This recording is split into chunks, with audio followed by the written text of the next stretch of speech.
আসসালামু আলাইকুম শিক্ষার্থী বন্ধুরা, সবাইকে স্বাগত জানাচ্ছি হিসাব বিজ্ঞানের নতুন আরও একটি ক্লাসে। আমরা আজকের এই ক্লাসে আলোচনা করব আমাদের হিসাব বিজ্ঞান বইয়ে, নবম দশম শ্রেণীর হিসাব বিজ্ঞান বইয়ে তোমাদের সকলের প্রিয় একটা অধ্যায়, দশম অধ্যায় আর্থিক বিবরণী নামে যেই অধ্যায়টি রয়েছে, আমরা আজকের এই ক্লাসে ওই অধ্যায়টি নিয়ে আলোচনা করার চেষ্টা করব ইনশাআল্লাহ।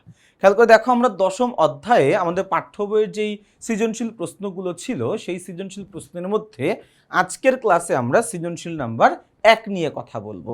দেখো, বিগত বছরের থেকে এই বছরে আমাদের দশম অধ্যায়ের প্রশ্ন পদ্ধতিটা পরিবর্তন হয়ে গেছে। অর্থাৎ বিগত বছরগুলোতে আমরা দশম অধ্যায়ে 2টা সৃজনশীল পেতাম, প্রতিটা সৃজনশীলের জন্য 10 নম্বর করে, 2টা সৃজনশীলে 20 নম্বর আমাদেরকে দেওয়া হইতো। এবছর থেকে বা বলতে পারো 2026-এর এসএসসি পরীক্ষার্থী থেকে, মানে এসএসসি ব্যাচ থেকে আমাদের দশম অধ্যায়ের প্রশ্ন পদ্ধতির একটা পরিবর্তন আসছে।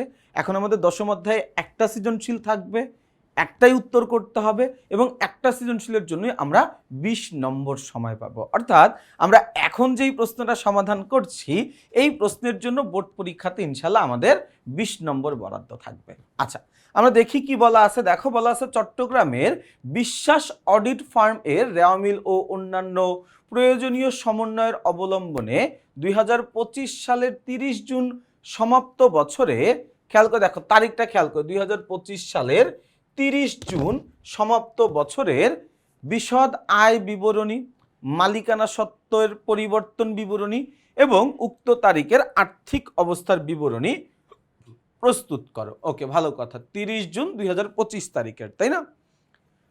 আমাদের সামনে রেওয়া মিলটা দেওয়া আছে এবং কিছু সমন্বয় দেওয়া আছে। আমাদের এই সমন্বয়গুলো নিয়েই কাজ করতে হবে সামনের দিকে। তো আমরা একটু সমন্বয়গুলো একবার পড়ে নেই। দেখো কি বলা আছে আমাদের এখানে। বলা আছে অনুপার্জিত সেবা আয়ের 30,000 টাকা সেবা প্রদান করা হয়েছে।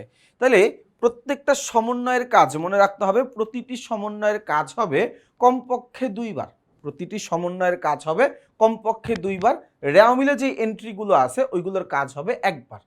তাইলে এখানে যেহেতু বলছে অনুপার্জিত সেবা আয় 30,000 টাকা সেবা প্রদান করা হয়েছে, তাইলে অনুপার্জিত সেবা আয়ের পরিমাণ কমে যাবে এবং সেবা আয়ের পরিমাণ বেড়ে যাবে। সেবা আয় কোথায় আছে ভাইয়া?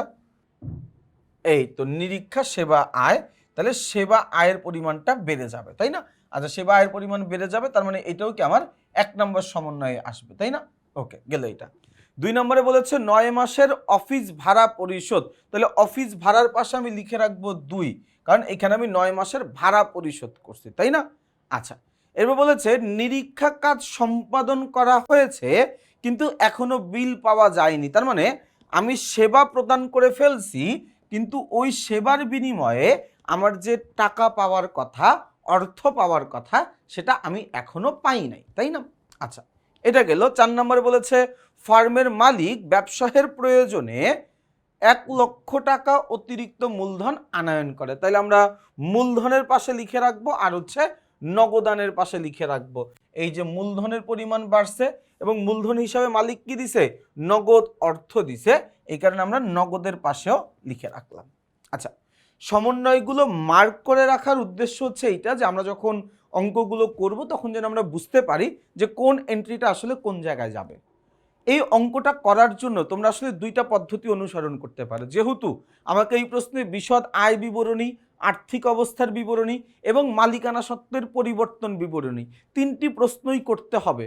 তোমরা চাইলে আগেই 3টা ছক কেটে নিবা, একটা একটা করে লেনদেন ধরবা, লেনদেনগুলো যেখানে যেখানে যাবে ওই জায়গাগুলোতে পোস্টিং দিবা, এটা করতে পারো। আবার তোমরা চাইলে আগে বিশদ আয় বিবরণী করবা, বিশদ আয় বিবরণী করতে যেই লেনদেনগুলো লাগে ওই লেনদেনগুলো ব্যবহার করবা। এরপরে গিয়ে মনে করো তুমি মালিকানা সত্ত্বের পরিবর্তন বিবরণী করবা, মালিকানা সত্ত্বের পরিবর্তন বিবরণী করতে যে সকল এন্ট্রিগুলো লাগে ওই এন্ট্রিগুলোকে তুমি কাজে লাগাবা। এরপরে গিয়ে তুমি আর্থিক অবস্থার বিবরণী করবা, আর্থিক অবস্থার বিবরণী করতে যেই লেনদেনগুলো লাগবে তখন সেইগুলো নিয়ে কাজ করবা। তোমার ইচ্ছা, যেভাবে করতে সুবিধা হয়। আমি যেহেতু এই অধ্যায় বেশ কয়েকটা সৃজনশীল আছে, আমি এক একটা অঙ্ক এক একটা ভাবে করাবো, যাতে করে তোমাদের জন্য এটা বুঝতে সুবিধা হয় যে কোন পদ্ধতিটা তুমি অনুসরণ করবা। দেন তুমি বাকি অঙ্কগুলো প্র্যাকটিস করার সময় ওই পদ্ধতিতে করবা। দেখো, অঙ্কের নিয়মের কিন্তু কোনো পরিবর্তনের কথা আমি বলছি না, আমি অঙ্ক তুমি কোন পদ্ধতিতে করবা ওই পদ্ধতিটার কথা আমি বলতেছি। তো এই অঙ্কে আমি একটু চেষ্টা করব যে একটা একটা করে এন্ট্রি পড়বো, এই এন্ট্রিগুলো কোন জায়গায় পোস্টিং যাবে ওই এন্ট্রিগুলো ওই জায়গায় আমরা লিখবো। বোঝা গেছে আমার কথা? আচ্ছা, তাহলে আমরা সবার প্রথমে শুরু করি বেতন দিয়ে। দেখো ভাইয়া, বেতন এটা একটা পরিচালন ব্যয়, বেতন এটা একটা পরিচালন ব্যয়, অর্থাৎ আমরা যখন বিশদ আয় বিবরণী করব, বিশদ আয় বিবরণীর পরিচালন ব্যয়ের মধ্যে আমাকে বেতনটা লিখতে হবে। বিশদ আয় বিবরণীর পরিচালন ব্যয়ের মধ্যে আমাদেরকে বেতনটা লিখতে হবে। এই যে দেখো ভাইয়া, আমরা বেতনটা লিখে দিলাম, ব্যয়সমূহের মধ্যে বেতন লিখে দিলাম। কত টাকা? এই কত টাকা? 3,30,000 টাকা। কত টাকা? বেতন কত ছিল? 3,30,000 টাকা লিখে দিলাম। এরপর আমরা আবার চলে যাই ভাইয়া উপযোগ বিল। উপযোগ বিল এইটাও আমার ব্যবসায়ের জন্য একটা পরিচালন ব্যয়, এটা আমার ব্যবসায়ের জন্য কি একটা পরিচালন ব্যয়। তাহলে পরিচালন ব্যয়টাকে আমি কি করব? ব্যয়ের মধ্যে লিখব। যেহেতু 1 নম্বর সৃজনশীল প্রশ্নটা একটা সেবামূলক প্রতিষ্ঠান, আমরা যত ধরনের অঙ্কগুলো করি তার মধ্যে অঙ্ক থাকে হচ্ছে পণ্যদ্রব্য ক্রয় বিক্রয়কারী প্রতিষ্ঠানের, সেবামূলক প্রতিষ্ঠানের এবং উৎপাদনমুখী প্রতিষ্ঠানের। এই প্রতিষ্ঠানটা একটা সেবামূলক প্রতিষ্ঠান, এই কারণে এই অঙ্কের ক্ষেত্রে বিশদ আয় বিবরণী করার জন্য আমি জাস্ট আয় থেকে ব্যয়ের পরিমাণটা বাদ দিলেই হয়ে যাবে। এই জন্য এইখানে আমি ব্যয়ের মধ্যে ওই ক্লাসিফিকেশনটা করি না যে কোনটা আমার পরিচালন ব্যয়, কোনটা আমার অপরিচালন ব্যয়, কোনটা আমার জন্য প্রত্যক্ষ ব্যয়। এই ক্লাসিফিকেশনটা আমরা এই জায়গাটায় করি না, জাস্ট ব্যয় মানে ব্যয় আমরা লিখে দিব। তাহলে দেখো ভাইয়া, আমরা লিখে দিলাম এখানে এই যে উপযোগ খরচ যত টাকা ছিল 72,000 টাকা ছিল, আমি লিখে দিলাম 72,000 টাকা। এরপরের প্রশ্ন, এরপরের লেনদেনে যাই যাতায়াত খরচ। যাতায়াত খরচ এইটাও ভাইয়া আমার জন্য একটা পরিচালন ব্যয়, তো আমি লিখে দিব এটাকে পরিচালন ব্যয়ের মধ্যে। আচ্ছা, পরিচালন ব্যয়ের মধ্যে যাতায়াত খরচটা আমরা লিখব। এই যে দেখো ভাইয়া, পরিচালন ব্যয় যাতায়াত খরচ লিখে ফেললাম আমি 21,000 টাকা। ওকে ফাইন, 3টা লেনদেন পর্যন্ত লিখছি। 4 নম্বরে কি বলছে? উত্তোলন ও মূলধন। উত্তোলনের কাজ হচ্ছে মূলধন থেকে বাদ দিতে হবে এবং মূলধন যাবে হচ্ছে মালিকানা সত্ত্বের পরিবর্তন বিবরণীতে। আবারও খেয়াল করো, উত্তোলনের কাজ হচ্ছে মালিকানা সত্ত্বকে হ্রাস করে দেওয়া, মালিকানা সত্ত্বকে কমায়া ফেলা, তাই না? তাহলে মালিকানা সত্ত্বকে বা মূলধনকে কমাবে কে? উত্তোলন কমায় দিবে। তার মানে উত্তোলনের কাজ হচ্ছে মূলধন থেকে মাইনাস করা। মূলধনের কাজ কি? মূলধনের কাজ হচ্ছে মালিকানা সত্ত্বর পরিবর্তন বিবরণীতে চলে যাওয়া, তাই না?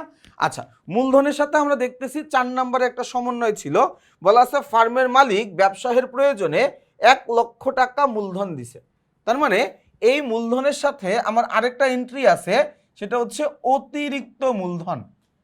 এটা কি আছে? অতিরিক্ত মূলধন। অর্থাৎ তাহলে এই এন্ট্রিটার কাজ হয়ে যাবে, আমি মূলধনের সাথে অতিরিক্ত মূলধনটা যোগ করব। আমি মূলধনের সাথে অতিরিক্ত মূলধনটা যোগ করব, বাদ দিয়ে দিব কি? উত্তোলনের পরিমাণ। তাহলে ভাই মূলধনটা যাবে কই? মূলধন যাবে হচ্ছে মালিকানা সত্ত্বের পরিবর্তন বিবরণীতে। এই যে আমরা মালিকানা সত্ত্বের পরিবর্তন বিবরণীতে আসছি, লিখলাম সবার প্রথমে মূলধন, লেখার পরে এই যে আমি লিখলাম অতিরিক্ত মূলধন এবং এই যে দেখো আমি উত্তোলন বাদ দিলাম। নিট মুনাফা কোন জায়গা থেকে আসছে এটা আমরা একটু পরে দেখবো, কারণ আমরা বিশদ আয় বিবরণীর রেজাল্ট বের করলে আমরা নিট মুনাফা দেখতে পারবো। তাহলে এই জায়গায় একটু খেয়াল করে দেখি যে এই যে আমি লিখলাম মূলধন, এই যে লিখলাম মূলধন, এই যে লিখলাম অতিরিক্ত মূলধন, এই যে বাদ দিয়ে দিলাম আমরা উত্তোলনের পরিমাণ। আচ্ছা, গেল এইটুকু। এরপর আমরা দেখি কি দেওয়া আছে? অফিস ভাড়া। অফিস ভাড়া এইটাও আমার ব্যবসায়ের জন্য একটা পরিচালন ব্যয়। অফিস ভাড়া এটাও কি আমার জন্য একটা পরিচালন ব্যয়। অফিস ভাড়া আমার জন্য কি একটা পরিচালন ব্যয়, তাই না? আচ্ছা, ভালো কথা, পরিচালন ব্যয়। তো পরিচালন ব্যয় যাবে কই? ব্যয়ের মধ্যে যাবে। এটার সাথে 2 নম্বর সমন্বয় ছিল, বলা আছে 9 মাসের অফিস ভাড়া পরিশোধিত। তার মানে আমি অফিস ভাড়া বাবদ এখানে টাকা দিছি কত? 5 নম্বর লেনদেন, তাই না? 1 2 3 4 5, এই যে 3,60,000 টাকা। ভাইয়া আমি অফিস ভাড়া বাবদ পরিশোধ করছি কত টাকা? পরিশোধ করছি হচ্ছে 3,60,000 টাকা। ভালো মতো খেয়াল করো, অফিস ভাড়া বাবদ আমি দিছি কত টাকা ভাইয়া? 3,60,000 টাকা।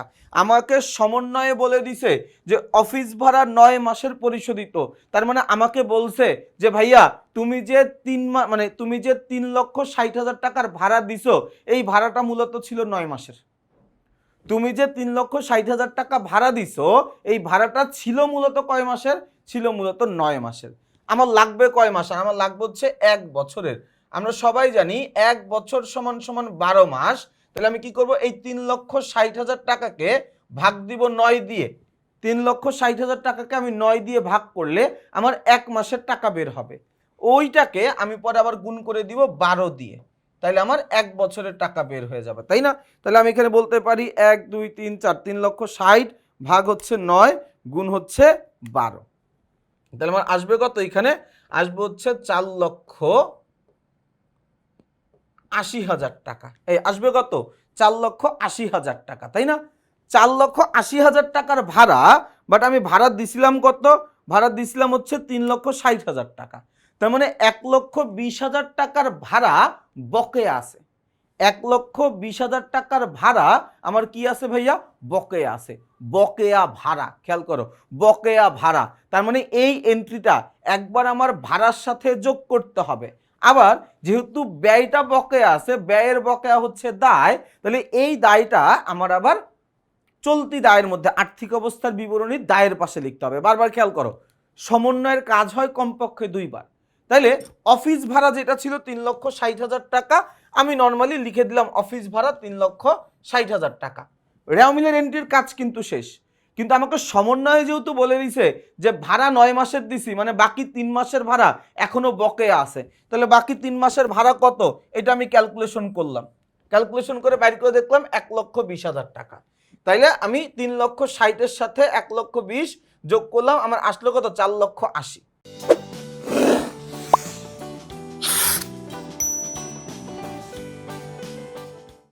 সমন্বয়ের 1,20,000 টাকার কাজ একবার করছি, আরেকবার করতে হবে না? এই সমন্বয়ের কাজ এই যে একবার করলাম, তাহলে আরেকবার করতে হবে না?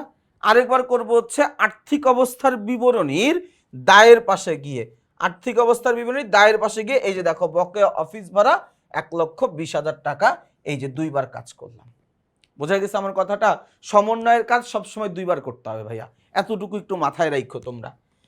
গেল অফিস ভাড়া পর্যন্ত বুঝলাম। এরপরে কি? এরপরে হচ্ছে অফিস সরঞ্জাম ও আসবাবপত্র। অফিস সরঞ্জাম ও আসবাবপত্র এগুলো সব আমার জন্য একটা স্থায়ী সম্পদ। এগুলো সব আমার জন্য কি একটা স্থায়ী সম্পদ। তাহলে স্থায়ী সম্পত্তিগুলো আমরা স্থায়ী সম্পত্তির পাশে লিখব। স্থায়ী সম্পত্তি কোথায় থাকে ভাইয়া? স্থায়ী সম্পত্তি থাকে আর্থিক অবস্থার বিবরণীর স্থায়ী সম্পত্তির পাশে, তাই না? তাহলে আমরা চলে যাব আর্থিক অবস্থার বিবরণী। এই যে দেখো স্থায়ী সম্পত্তি, এই জায়গায় গিয়ে আমি লিখে ফেললাম অফিস সরঞ্জাম ও আসবাবপত্র কত? 2,40,000 টাকা। যেহেতু এটার মধ্যে কোনো অবচয় টবচয় কিছু নাই, তো বাদ দেওয়ার আর কোনো প্রসঙ্গ এখানে থাকতেছে না। আচ্ছা, গেল এইটা। এরপরে আমরা চলে যাব হচ্ছে আমার নিরীক্ষা সেবা আয়। ভাই নিরীক্ষা সেবা আয় এটা আমার প্রতিষ্ঠানের জন্য একটা আয়। এটাকে আমি আমার প্রতিষ্ঠানের আয়ের পাশে লিখব কত? 8,50,000 টাকা। সেবা আয়ের পরিমাণ কত? 8,50,000। এই যে দেখো নিরীক্ষা সেবা আয় কত টাকা? 8,50,000 টাকা। রেওয়া মিলের এন্ট্রির কাজ ছিল, করে ফেলছি।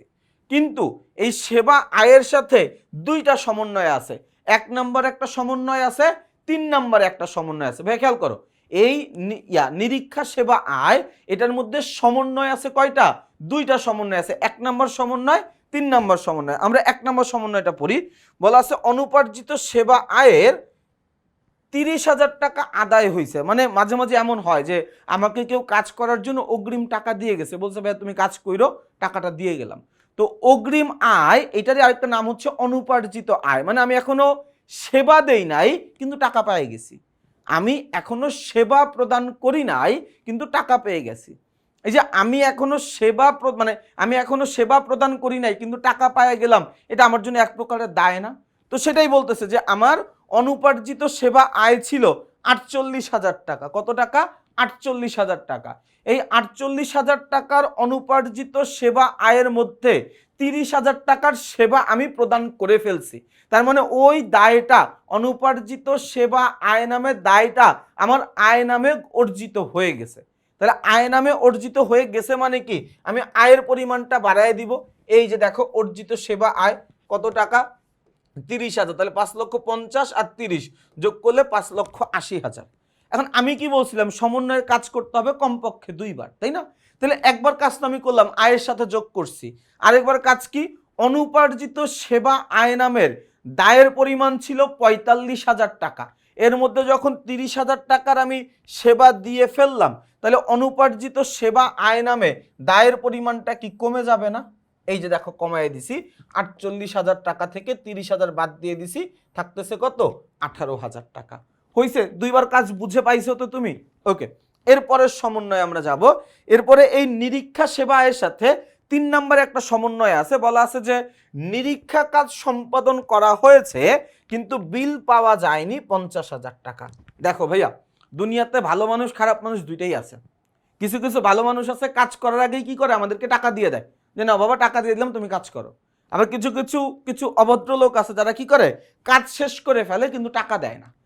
এই ৩ নম্বর সমন্বয়ের কাহিনীটা এটাই, যে আমি সেবা প্রদান করে ফেলছি কিন্তু আমার এখনো টাকা দেয় নাই।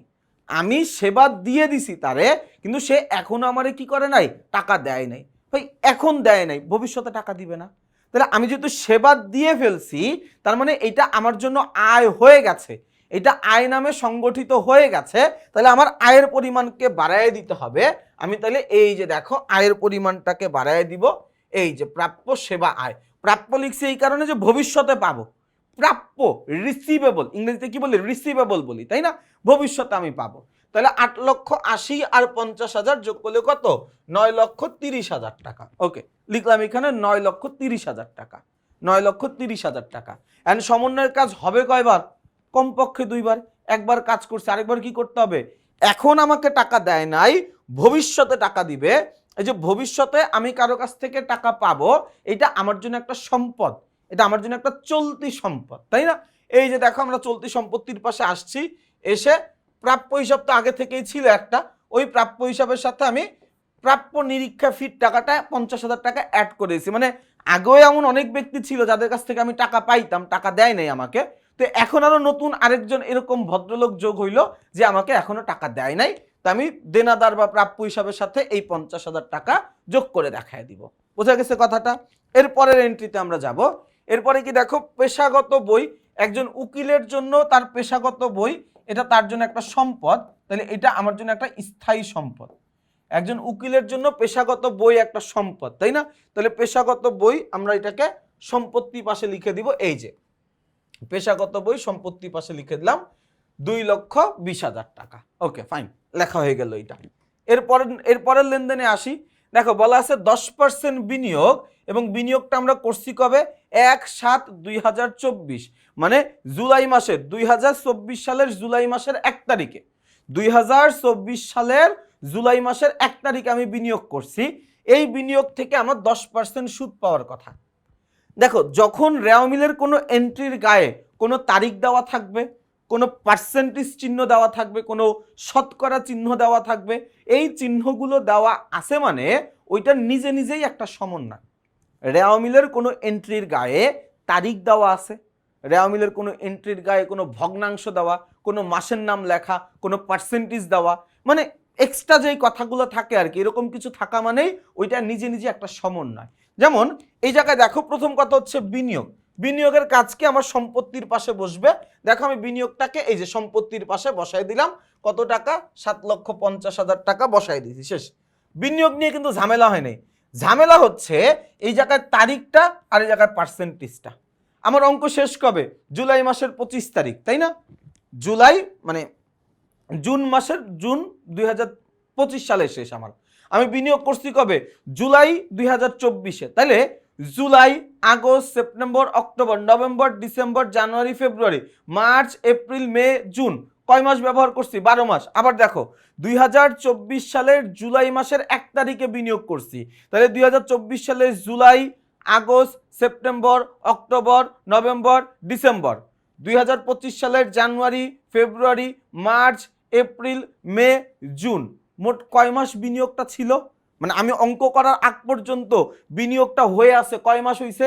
১২ মাস হইছে, মানে ১ বছর হইছে। আমার বিনিয়োগের টাকা কত ভাইয়া?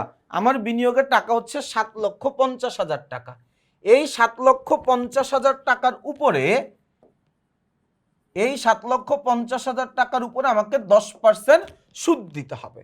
মানে সুদ দিতে হবে বলতে আমি সুদ পাবো, তাহলে ৭,৫০,০০০ টাকার উপরে ১০% হচ্ছে ৭৫,০০০ টাকা।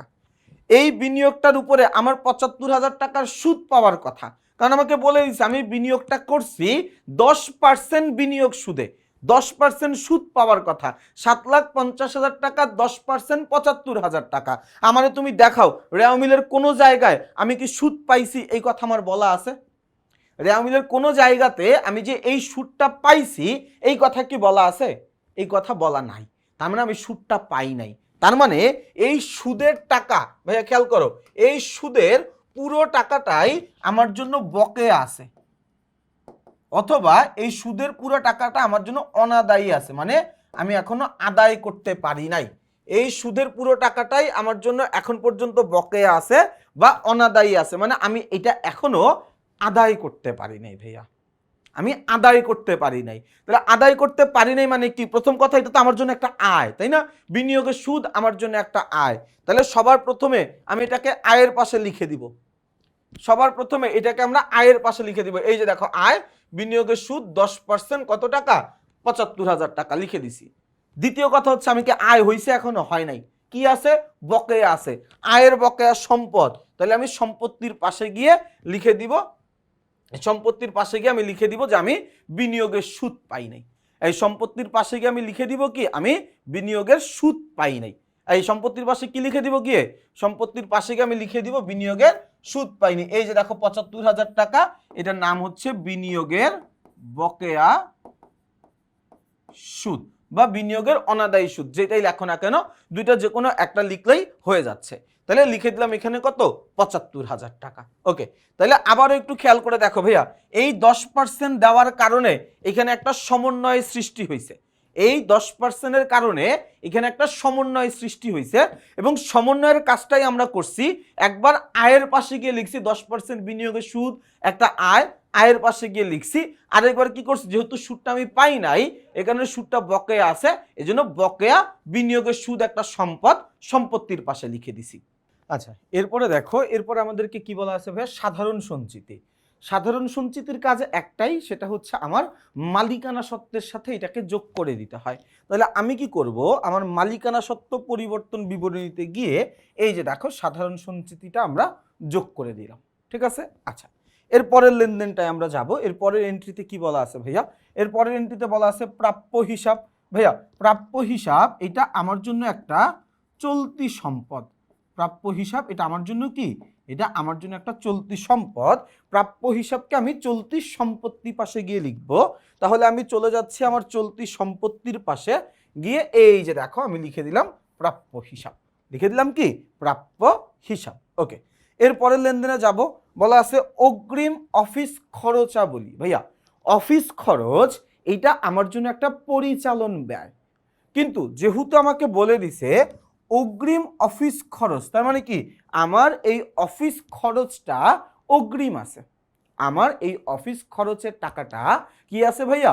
অগ্রিম আছে। কি আছে?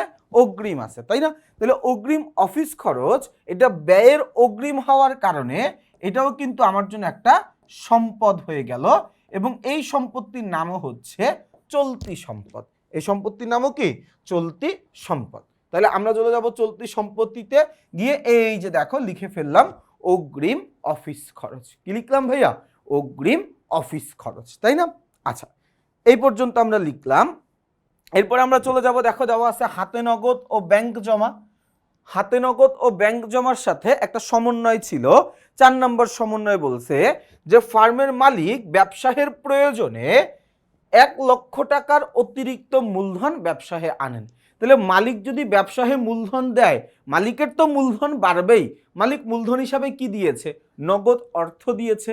তার মানে আমার ব্যবসায়ে নগদ অর্থের পরিমাণটাও কিন্তু তখন বেড়ে যাবে, তাই না? তাহলে দেখো আমি এইখানে যখন সম্পত্তিটা যেখানে লিখবো, এই যে হাতে নগদ ও ব্যাংক জমা, এটাও আমার জন্য একটা চলতি সম্পদ। তো আমি যখন চলতি সম্পদ লিখবো, চলতি সম্পত্তিতে এটা আমি যোগ করে দিব। এই যে চলতি সম্পত্তিতে এই যে দেখো হাতে নগদ ও ব্যাংক জমা লিখে আমি অতিরিক্ত মূলধনের টাকাটা যোগ করে দিছি, তাই না? আচ্ছা, এরপরে কি আর কোনো লেনদেন আছে? আর কোনো লেনদেন নাই। ভাইয়া দেখো আমরা যেভাবে অঙ্কটা করলাম, সচরাচর হয়তো বা তোমরা এভাবে একদমই অঙ্ক করো না, তোমরা আগে বিশদ আয় বিবরণী করো, তারপরে মালিকানা সত্ত্ব পরিবর্তন বিবরণী করো, তারপরে গিয়ে আর্থিক অবস্থার বিবরণী করো। আমরা এই অঙ্কে কি করেছি জানো, এই অঙ্কে আমরা সবগুলো অঙ্ক একসাথে করছি, মানে একটা একটা করে এন্ট্রি ধরছি, ওই এন্ট্রিটার পোস্টিং যেখানে হয় আমি সেইখানে গিয়ে এন্ট্রিটা পোস্টিং দিয়ে দিছি, ওইখানে গিয়ে আমরা লিখে ফেলছি। এইভাবে করার সুবিধা হচ্ছে একটা, এতে করে আমাদের ভুল হয় না, এতে করে আমাদের কোনো এন্ট্রি বাদ পড়ে যায় না। এজন্য তোমাদেরকে আমি বলবো যে যদি তোমরা এই পদ্ধতিটা অঙ্কটা করতে পারো, প্রথম কিছু অঙ্কে ঝামেলা মনে হবে, বাট তোমরা যদি একটু কয়েকটা অঙ্ক এইভাবে প্র্যাকটিস করে ফেলতে পারো, দেখবো এইভাবে অঙ্ক করলে তোমাদের আর ভুল হওয়ার কোনো সম্ভাবনা নাই। ওকে, আমরা এন্ট্রিগুলো এতক্ষণ পোস্টিং দিলাম, আসা এখন আমরা যোগ বিয়োগটা করে ফেলি। আয়ের পাশে আমরা আসি, মানে বিশদ আয় বিবরণীতে আমরা আসি।